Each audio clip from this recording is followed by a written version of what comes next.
screeching fighter jet, a black Rolls Royce gliding down a country road, two naked bodies engaging in rough sex and cut to a driving blues rock song and pulsing electronic sounds. That's how performance from 1970 announces itself, as a collision of speed, power and appetite. It begins like a gangster picture, brisk, brutal, procedural, then it slides sideways into something stranger. It's a film of masks and shifting desires, testing how fragile the surface a man calls identity can be once he starts pushing against what he's been told is normal and natural.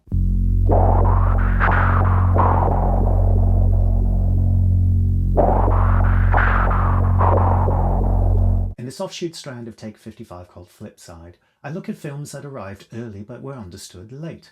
These are films that don't always settle into one meaning and can change shape depending on who's watching. Performance is one of the defining examples. It behaves less like a plot you follow than an environment you enter. The film opens in London's world of organised crime, where codes of behaviour operate as law. Chaz Devlin, played by James Fox, works as an enforcer for Harry Flowers, played by Johnny Shannon, a mobster who speaks like a businessman, using the language of takeovers and consolidation. Like small businesses in this day and age is against nature. Lovely, Harry, I'll learn him. Nature is a word used by the status quo when they want obedience to feel inevitable, whether it's in business, masculinity or desire. The small businessman here is Joey Maddox, played by Anthony Valentine, a betting shop owner who's been invited to join the lodger network and is held out. Chaz takes it personally, partly because he prides himself on being autonomous within the system, and partly because there's unspoken history between the two of them that the film deliberately obscures. In a normal gangster story, that missing history would turn into a neat motive, a betrayal, a humiliation, a woman. But here it stays a blank space, and that blank space makes Chaz's aggression feel compulsive, as if he needs the feud to steady his sense of who he is. When Joey retaliates, he strips Chaz, beats him and pokes holes in his hard-man persona in front of his crew. Power is enforced through shame. Masculinity is policed through sexualized language. The men around Harry can privately carry appetites that sit outside the public script and still uphold what's deemed socially acceptable with absolute conviction. Performance isn't interested in hypocrisy as moral flaw, it's interested in the mask as a survival method. Joey's revenge doesn't stop at the beating. He has Chaz's flat invaded and defaced, and the choice of weapon matters, turning Chaz's neat controlled space into a violent smear. It reads as blood, but also something hotter and more bodily. Anger, passion, even a menstrual taboo breaks through the decorum of his carefully kept room. The flat becomes an accidental canvas, representative of order collapsing into gesture. Even after all that, Chaz still turns off his electric fire before he leaves, a small procedural reflex, control trying to reassert itself. After a sharp turn of dominance, Joey and Chaz's final exchanges are oddly poetic for a gangster film. I am a bullet.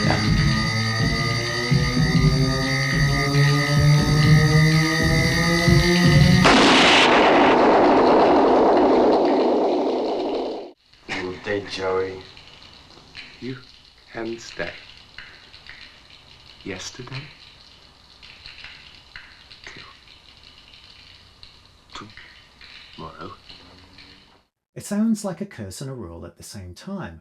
Rather than bravado, it's exile. Chaz no longer gets to live in the present tense. He can only haunt the gaps between the before and the after. And we briefly see the naked back of a woman where Chaz is standing. The film lets perception misfire, gender and identity slipping out of alignment for a beat. As if the act doesn't end at Joey, it knocks Chaz loose from the hard-fixed image he's been clinging to, leaving him already unstable, already in transition. I know who I am, Harry. I've known a few performers in my time, but I'll tell you this, he's got the gift, boy. While on the run, Chaz hastily dyes his hair with that same red paint mixed with hair cream, giving him the appearance of being covered in dried blood. Not only artfully rebranding himself, but showing us that violence is never far from the surface. He trades one underworld for another. It'll be straightened out in the morning, Harry, don't worry. He's a nutcase, like all artists, but I can rely on him. Chaz adopts the label of artist as if it were a password into this new world, a vacant basement room in West London. Why don't you go to a hotel? A hotel? You must be joking. Look, I need a bohemian atmosphere. I'm an artist, Mr. Turner. Like yourself.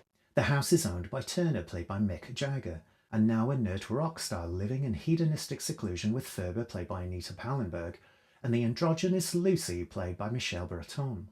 Here the film stops feeling like pursuit and starts feeling like exposure. Turner's retreat from public life is put down to a loss of violent charge, leaving him with little more than aura. He had a following. I never fancied his stuff myself. Oh, I fancied him. Old rubber lips. He had 3 number 1s and 2 number 2s and a number 4. Chaz is the opposite. Even in hiding, he produces consequence. He can't stop bringing motion into a place that's gone still. He's stuck!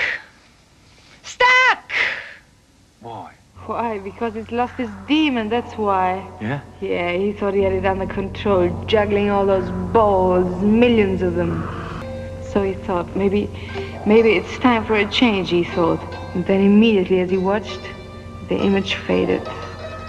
His demon had abandoned him. The line that Turner has lost his demon is the hinge. It turns Chaz into more than a fugitive.